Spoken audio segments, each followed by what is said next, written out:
What's up, you guys? Welcome back to my channel. My name is Nora and thank you so much for watching. Before we jump into today's video, be sure to like, comment, share, and subscribe.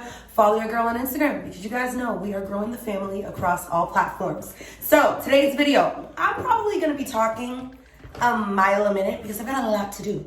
We are filming, we are getting ready, we are going to be celebrating Sabrina's birthday again. So it's just, we got a lot of things going on, but I figured, I know a lot of you like these videos, a lot of you like to, talk about what's going on, gossip, a little bit of chisme. So I figured, let's have another little girl talk, chit chat moment while I get ready. No, this is not going to be a tutorial. Your girl's not a makeup artist. I don't have all the tips and tricks. Honestly, half the time, I don't even really know if I'm doing this correctly, but I know how to beat my own face. I know how I like to look. And I figured, it's fun when you're kind of sitting there with your girls and you guys are doing your makeup, getting ready, and you're kind of just, recapping and talking about what's going on in the world. So we've got a couple different little topics that I wanted to kind of just chat with you guys about today while I do my makeup. As always, I will link all the products and things that I use on my face. This is my go-to everyday routine. It's literally what I always do when I want to feel good. It's a pretty good beat. It's a decent amount of makeup, but it makes me feel good. So I will be sure to link all the products down below. I have purchased some new makeup items and things that I do want to try out.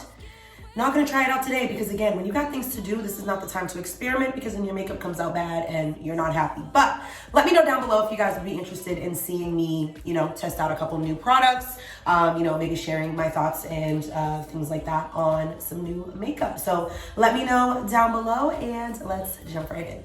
All right, so my face is already prepped and primed, moisturized, and all that good stuff. I do start off, as always, with my Summer Fridays Jet Lag Mask. I love that as a primer and kind of just like a nice little layer to start off my makeup. Just going in now with my foundation on my beauty sponge. I can't remember where I got this beauty sponge in particular. I think I got it in like a stocking stuffer. But I just always go in with my Maybelline Fit Matte and Poreless. And this is in the shade 360 Mocha. So the hair is different, the locks are back. If you guys follow me on Instagram, you will see that I've done this style quite a few times, and I apologize if you guys see me looking over here. It's me just looking in the mirror to make sure everything is blended out properly. But yeah, so the locks are back, girl. The locks are back. I'm feeling like myself. Shout out to one of my really good friends, Sharon. She does my hair all the time. I'll be sure to link her information down below if you are in the Boston area. Holla at her because she is amazing. She does more than just locks. She does a lot of different protective styles, but she's my girl definitely when it comes to this look.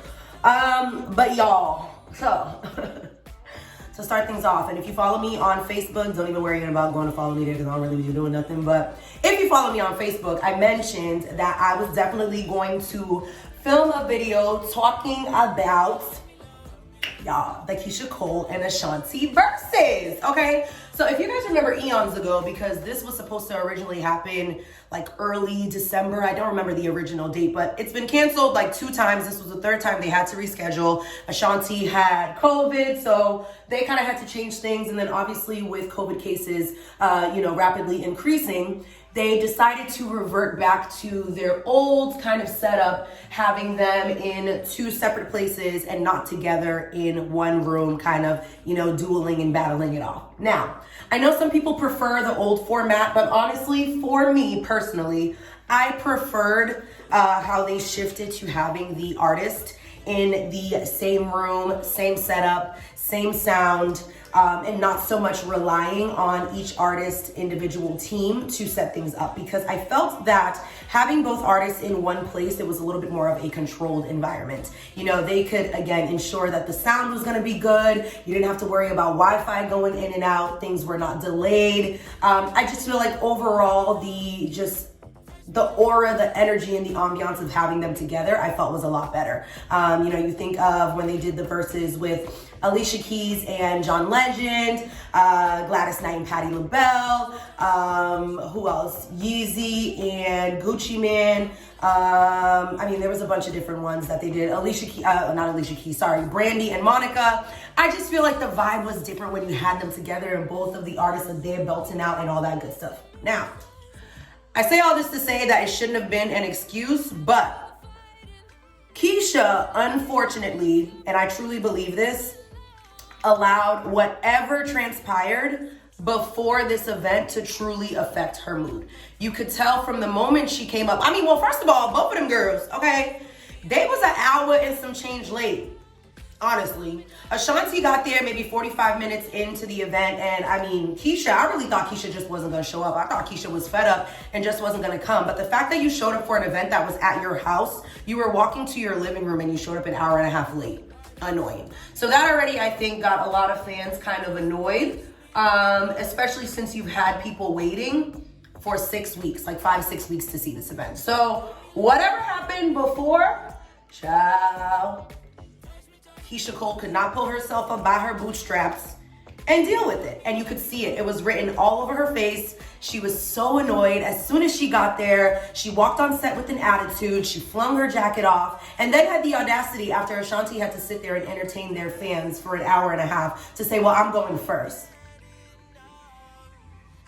Sis, if you don't sit your little hiney down in that chair and marinate a little bit because Ashanti just carried you in the crowd for an hour and a half, like that already annoyed me, okay? That like already kind of turned me off to begin with. I was very annoyed, very flustered with her. And if anybody knows, I've mentioned this in a couple other videos, like when they were first gonna do this, that I was, and honestly throughout the verses, was still Team Keyshia.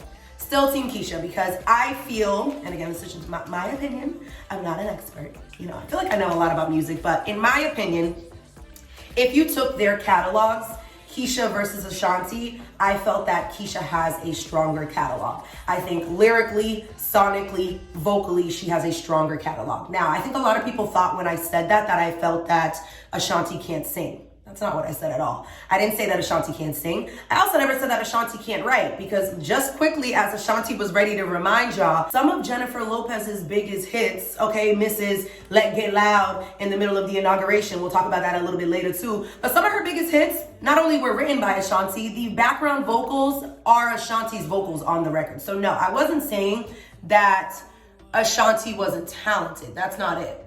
It's not that I was saying Ashanti wasn't talented. I just think overall her catalog is a stronger catalog. And I think if she was on time, if she had the opportunity, I know y'all, I'm going in with a lot of concealer, but if you've watched these before, you know I love concealer. It's my thing. So I really believe that if if Keyshia not only was on time, was able to do a proper sound check, because there were a few times she mentioned that she didn't get a chance to do a sound check. But again, sis, this is not your first rodeo. You have a gig. You should have been there on time. But she didn't get a chance to do her sound check. Her and her DJ were completely off. Her DJ was playing versions of tracks and like the records that she didn't even approve. Now you're on live and you're singing something and you can tell. There were a couple songs she went to go belt out the bridge, or she went to go belt out her verse, and then all of a sudden it like skipped ahead to a different part, and she's looking at her DJ now like, oh, that wasn't the part that I wanted. Oh, they cut out the part. Sis, that's not our problem though. You guys should have been organized enough to sit there and go through this together. Because meanwhile, not to say that Ashanti, again, had stronger records, but Ashanti and her DJ were on it, okay? They was, vibing, the energy, they were bouncing off one another. The ad-libs were right on par. She had her sound check. She had her earpieces in, which if you guys didn't realize, Keyshia did not have her earpieces in. Again, I'm not saying that's a complete excuse, but if you've ever performed live, it definitely does help to be able to hear your background vocals and the vocals in your ear. And Keyshia didn't have that. Okay, Ashanti looked and felt like she was warmed up, she was ready to go, and her DJ were in sync. And it was evident. Everything from the storylines behind the music, everything from the flow, everything from the wordplay just worked in Ashanti's favor. And, I was even bickering back and forth with people online, and I'm like, okay, Ashanti has definitely been a part of some big records, She played Fabulous's I'm So Into You, or Into You, I think is the official name. And if anybody has heard the original version actually has Tamia on it. Now, I'm not going to hold y'all. Again, I love Ashanti. I love Ashanti and I love Keyshia. I love both of them for two very different reasons. I listen to them for two very different moods. Both of the girls are Libras. Your sis right here is a Libra as well. So I love both of them. But I'm like, okay, so Ashanti gonna go play Fabulous, I'm So Into You. And I'm like, sis, first of all, the Tamia version is better. I'm sorry. The Tamia original version where Tamia's featured on it is better, for one. Two, I understand Verses allows you to tap into your whole discography. So that could be songs that you wrote for other people, obviously like she played I'm Real, and then songs that you're featured on, which both artists definitely included. However, I felt as if I'm So Into You, Fabulous's track, Fat Joe, What's Love? Yes, Ashanti was featured on those records, and yes, you know, they were all big hits, but again, this is just my opinion. I truthfully don't feel like those songs are big hits because of what Ashanti added to the track. Those two in particular. I don't think that's the case at all. Now, her Ja Rule records, Always on Time, Mesmerize, now that's a completely different story. I truly think a lot of those records that her and Ja Rule did together would not have been as big if Ashanti wasn't on the record, if that makes sense. So that was kind of my issue with that. I felt like she tapped into some songs, and again, I'm talking about Ashanti here. I felt like she tapped into some songs that I'm like, sis, that's a hit, but it ain't a hit because of you. It's not a hit because of you. And then I was kind of annoyed with the fact that Ashanti played both Foolish and Unfoolish, because if you guys noticed, there were a couple times she was keeping, you know, Keyshia on her toes and was like, okay, sis, well, that was track number 11. Oh, well, you started. Okay, X, Y, and Z. So I'm like, bet. I agree with her keeping her on her toes.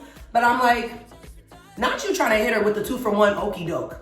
She played Foolish and then remixed it into Unfoolish and then dropped Biggie's verse, acting like, girl, Biggie didn't write that verse for you. And I'm glad she did say at the end, which I have to give her props. You know, she was like, Diddy, thank you for the sample, because she knows. Don't get it twisted. Foolish will have me crying and my feelings hurt, okay? Foolish will have me in the back of my closet facing the wall, crying, drinking a bottle of wine out of a straw. That's my track, that's my song. I love it. But I'm like, girl, you played essentially the same song twice, just the remix version, and then you drop Biggie's verse to get everybody hyped, because you know they do get off hype, hype off that, but he didn't write that for you, so come correct. So I definitely thought that was kind of interesting. I also, and again, I'm not like the biggest A&R person, obviously. I don't work professionally for any company, but like, I always find it interesting with some of these artists that I feel like they don't remember all their music. Like, how do you not go through all your work, all your albums, everything that you've been featured on, everything you wrote on, and strategically plan for a versus? And that was Keyshia's fault.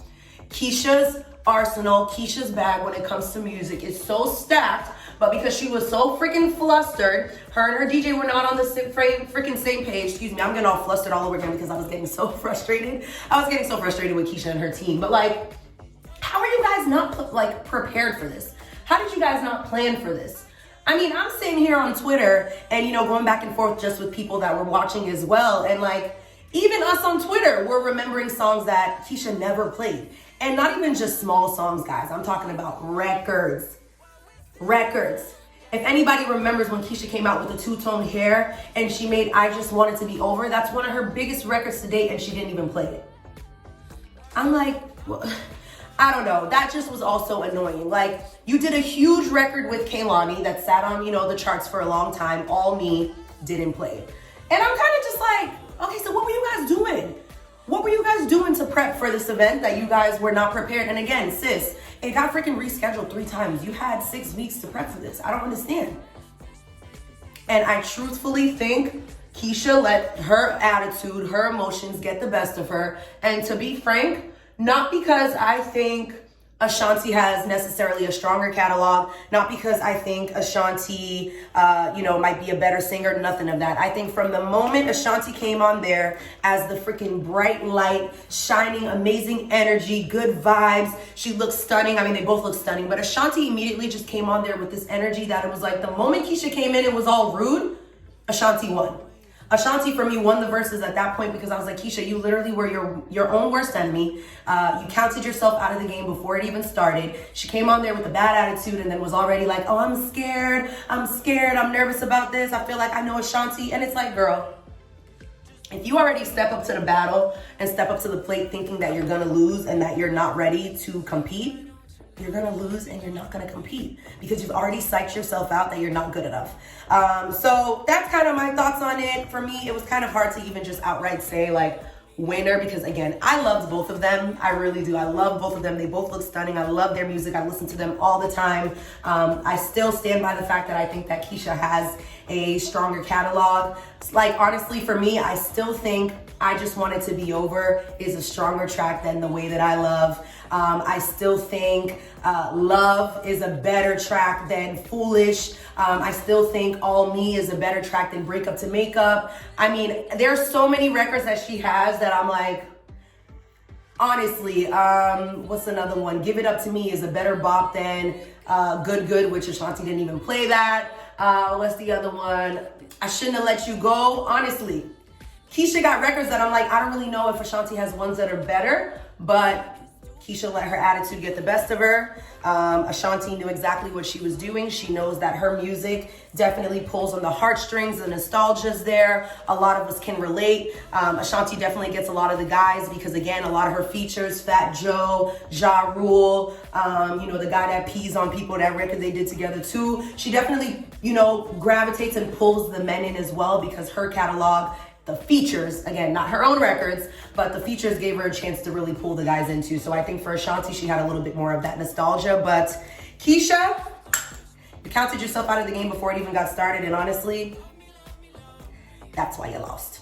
All right, so as you guys saw, I finished concealing pretty much my under eyes and everything, and now I'm just gonna go in with my cream contour stick from Fenty. You guys know I love this. This is in the shade Espresso.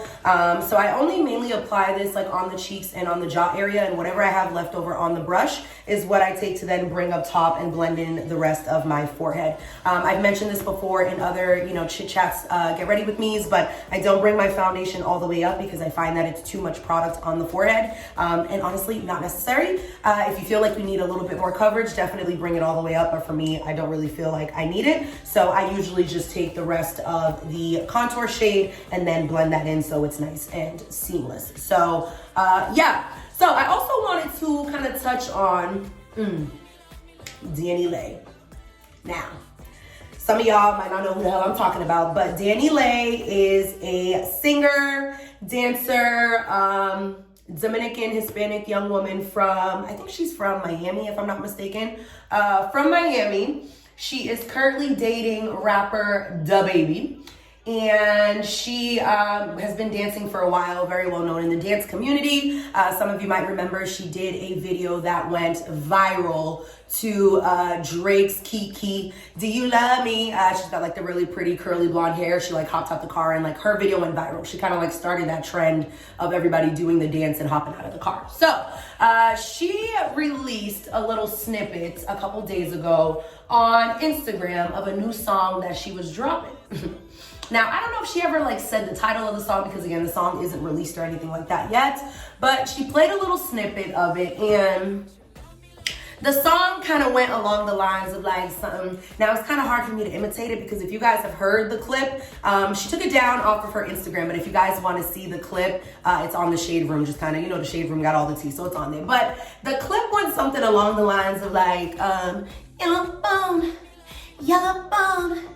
Yellow bone, he want a yellow bone. Something like that, girl. She was over there whispering, sounded like she was going through it and she was hurt. She sounded like she had a sumo wrestler that was, you know, sitting on her chest and on her, you know, her lungs and she couldn't breathe. But she was saying something along the lines of like, he want a yellow bone, you know what he wants, you know, when he's ready to switch and switch it up from the other girl, something along those lines. And baby, Danileigh barely had that little Instagram clip up for like 3 minutes and the internet started to drag her, okay? They started to drag her for filth, and let me tell y'all, rightfully so. Rightfully so. My thing, and you know, I'm not gonna get too deep, too crazy into the colorism because let me tell y'all, I could be here all freaking day. I really have an issue when men and women, and I'm not even gonna talk about, you know, other races, primarily within, you know, the Black community, minority communities, people of color, which I know that's like the phrase of the year that you guys love shoving down our throats, people of color. But I have a big issue with people not reading the room, okay?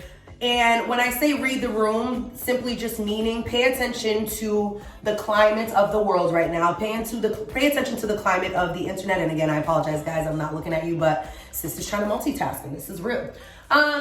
Pay attention to the climate of the world. Pay attention to what's going on right now. And I feel like Danileigh did not read the room, okay? You are a young Hispanic woman that's, and guys, I'm not just pulling this out of the crack of my ass. If you follow her on the internet, you know the internet's real good about pulling receipts.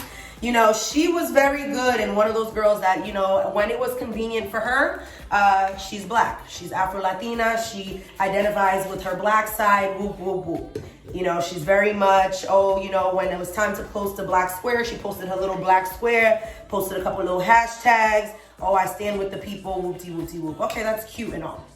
Now, all of a sudden, people start, you know, backlash, this, that, and the third, and now you're over here and you're like, oh, well, I mean, I'm a Hispanic woman and I always respect the black community and my black friends that have taught me so much. So it's like, okay, sis, well, which one is it? Are you black? Are you not black? Do you identify as a black woman? Are you Afro-Latina? Are you white? What is it? Because you can't pick and choose when you want to be down for the culture and when you want to use things from the culture. And you can't pick and choose that, okay, I'm going to be down with the culture because it benefits me. But then when you say something stupid and people call you out on it, then all of a sudden you back up and you're like, well, I never said that I was X. That's my issue.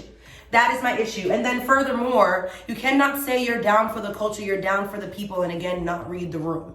You are a lighter complected woman, whether you identify as black or not. You are a lighter complected woman. You are racially ambiguous. A lot of people look at you, they don't know where you are from. And then for you to go out and feel like you had to make an anthem talking about, oh, well, I wasn't, you know, talking about anybody else. I was just saying, like, you know, talking about me, that my man, you know, wants a yellow bone. But not realizing that you are further perpetuating the gap and the colorist mentality that we see here in the States and in the world. Oh, but Nora, your favorite artist Beyonce made a song called Brown Skin Girl. I didn't see people upset about that. Well, you know what, Susie? I'm glad you mentioned that because it's not even remotely close to being the same thing. Okay? It is not even remotely close to being the same thing. Because if you guys have heard the song that Beyonce did, Brown Skin Girl, you will know that in that song and in the video, the sole purpose of that was to really uplift the brown skinned black woman. Nothing in that song pertained to using your black woman and your aura and your energy and your blackness to make a guy want you. It never had anything to do with saying, oh, I'm better than you, and oh, when your man's done with the other kind of girl, then he comes and gets me. That wasn't the purpose of Brown Skin Girl. Brown Skin Girl simply was there to say, you're beautiful, you are worthy. Your skin tells stories. Your curves and your features are literally the roadmap for how we successfully navigate through this world. That's what Brown Skin Girl was for. Brown Skin Girl was to motivate and uplift all those little girls that went to school all the time, and the light skinned girl that sat next to her got more praise. And when she asked other people why, they said, oh, well, because you know, light skin is in. Light skin is right. Oh, I like her, but I mean, you dark skin. Or I mean, you pretty, but you pretty for a dark skin girl. That's why Brown Skin Girl was made. So now, Danileigh, you stepping forward and making a track and saying, well, I wasn't talking about other people. I was just saying, like, you know, my man, he said he wanted a yellow bone, so that's why I made the song. Well, sis, if that was the case, you could have write that nigga a little 4-page letter and sent it to him. Write a letter and send it to the baby and say, babe, I really appreciate the fact that you wanted this little light skin yellow bone. You did not have to go make a freaking 3-minute track and put it out there, because like a lot of the amazing light-skinned black women who commented on your page, sis, none of them asked for an anthem. None of them asked for an anthem, and honestly, there was nothing anthem-like about it because you weren't really even uplifting anybody in the freaking song. You were just pointing out that when your man was done with the other girl, that if anybody has done research, the baby's baby mom is a darker complected, stunning, beautiful woman, that they've been going back and forth and bickering and all that stuff. So you felt it was necessary to make a song so you could be childish and petty to let her know, oh, when he was done with Darky, he came to the right side and got with the light-skinned girl. Danileigh, girl, if you don't have several seats and read the mother effing room, stop it. Okay? Stop it. Okay? Like, I was so fed up watching her, and you guys, some of you may know, I actually like a lot of her music. I enjoy watching her. She is talented. Is she the best singer in the world? No. But the girl's definitely, you know, a performer. But sis, your PR team should have been there and should have told your ass that that was not a good move, okay? Not a good move.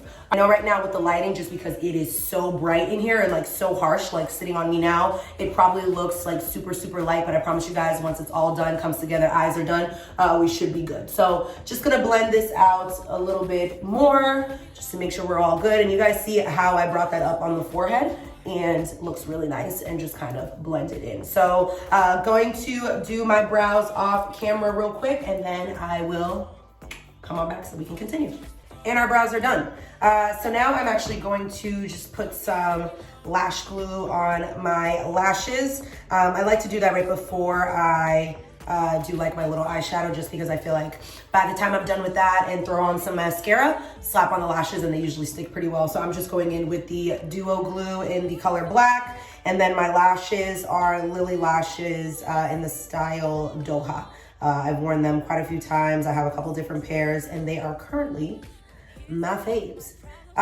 So to kind of round it out, I wanted to kind of wrap up this video as I'm almost done with my makeup on a little bit more of a high note. Not even a little bit, so much more of a high note, and kind of just recap a little bit on the inauguration. And listen, this is gonna sound kind of mean, but to be frank, I don't really care. I'm not here to hear your political beliefs. I'm not here to, you know, make you believe one thing or another. I am just sharing how the inauguration made, you know, this 29-year-old Black woman in 2021 feel. And let's just say proud is an understatement. And again, I apologize, I'm looking down, guys. It's just multitasking and putting the glue. I was uber emotional watching the, you know, inauguration, you know, for a couple different reasons. You know, the obvious, super excited to have witnessed and, you know, lived during a time that, you know, I got to see the first woman be sworn into vice presidency. Not only to see the first woman, but the first Black African-American HBCU grad, you know, South Asian woman being sworn into vice presidency. And, you know, even as, you know, Madam Vice President Kamala stepped forward to take her oath, and I don't know if you guys paid attention to this, but she kind of, you know, set her shoulders back, held her head up high, and, you know, raised that hand. Even freaking talking about it right now, I get emotional. But, you know, you could see she steps forward with this sense of just like pride and honor. And I felt like she kind of stepped up like, yes, I'm the first, I'm not the last, and I'm letting you guys know we are here. And I was so excited and so ecstatic just to witness that moment and see that.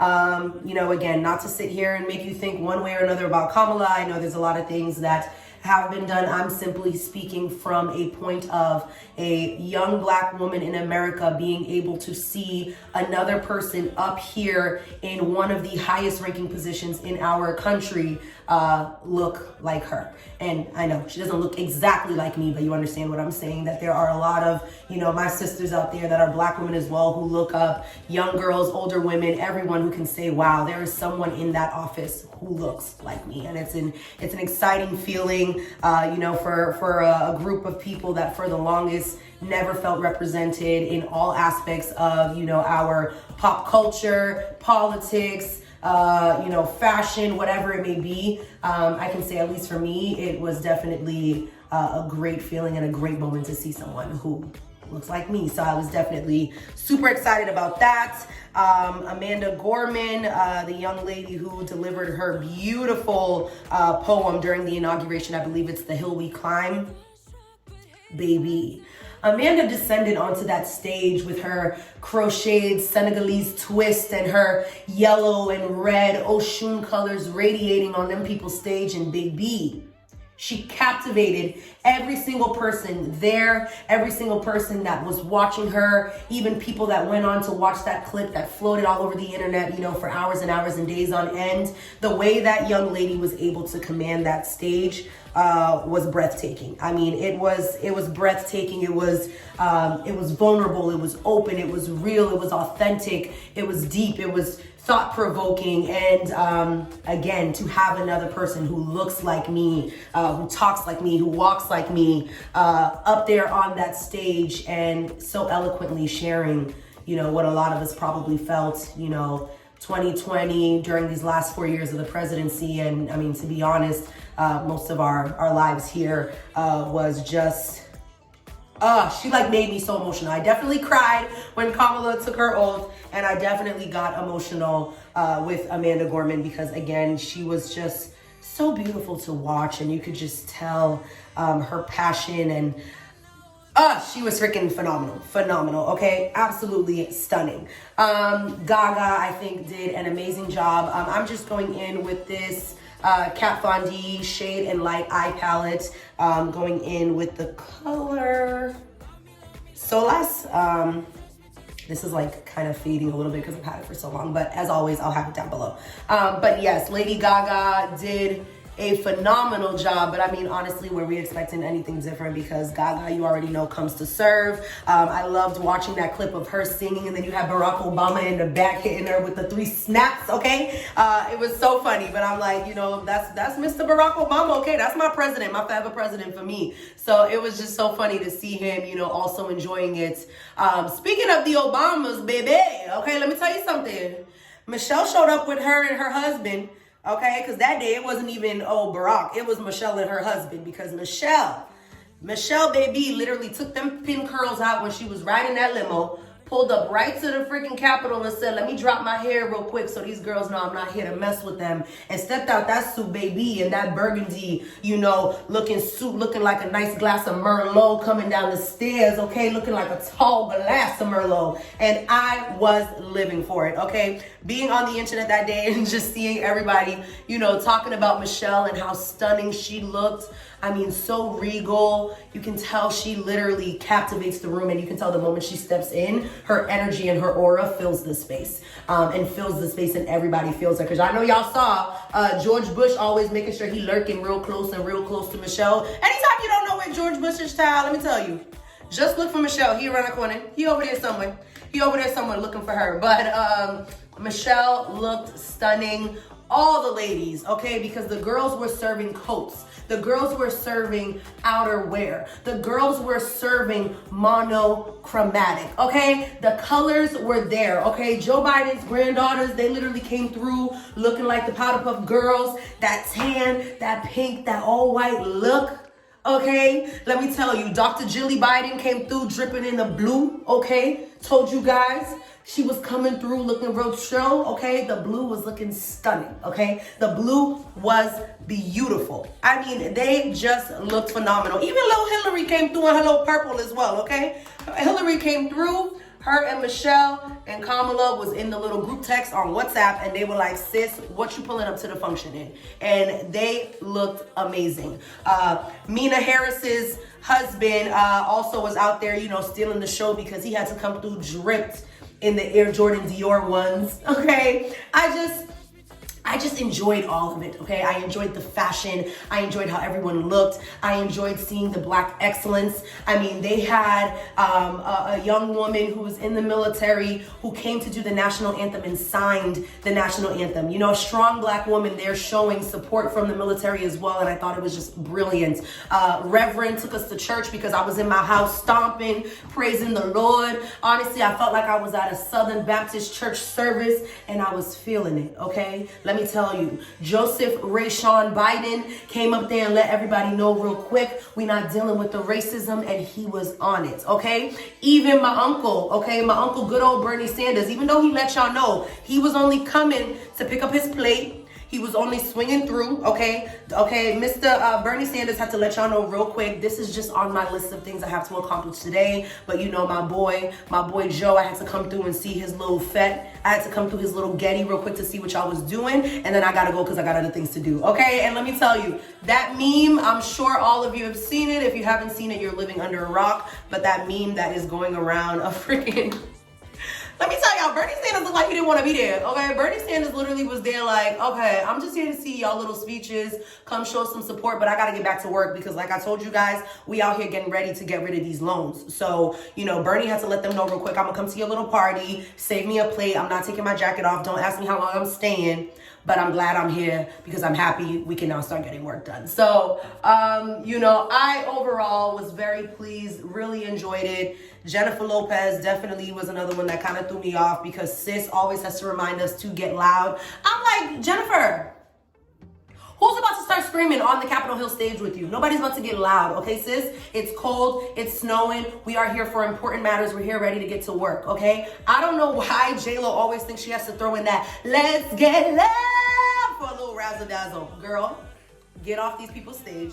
Sing your little From Sea to Shining Sea, because that's how she hit that note, okay? That's how she hit that note. But I'm like, girl, keep the let's get loud at the crib. Nobody's getting loud, okay? We are at the inauguration. We are on the freaking stage at Capitol Hill. We don't have time to get loud, okay? We're not here for that. Oh, I got a little bit of that right there, which is no worries. I'll brush that off. But yeah, she was a lot. But you know, she looks stunning, as always.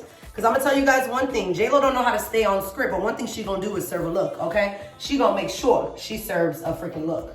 All right, so I'm pretty much done, and I know right now it looks like it's not really put together. I just wanted to do something super simple and light on the eyes, nothing too crazy. When I'm filming, I personally don't like to have too heavy on the eyes because I feel like it kind of makes my eyes droop and look really small and closed in. So I like to keep it, you know, nice and simple, kind of like that. So I'm just going to take my hair down, get dressed real quick, throw on my lashes, do my lip color and all that good stuff, and then we'll come back to close out this video. All right, guys, so this is the final look, super cute, natural, but like still beat put together. This bodysuit is from Skims. Necklace is from J Lux label. I will probably insert right here for you guys a picture of my outfit. So hopefully you guys enjoyed this video. Again, really no agenda. Just wanted to chit chat with you guys a little bit about, you know, what's been going on this week. And yeah, hopefully you guys enjoyed. As always, comment down below. Let's continue the conversation. Let me know what you think. Let me know what you guys thought about the topics we mentioned today. And I will see you guys in my next video. Bye, guys. Love me, love me, love me. Touch me, touch me, touch me.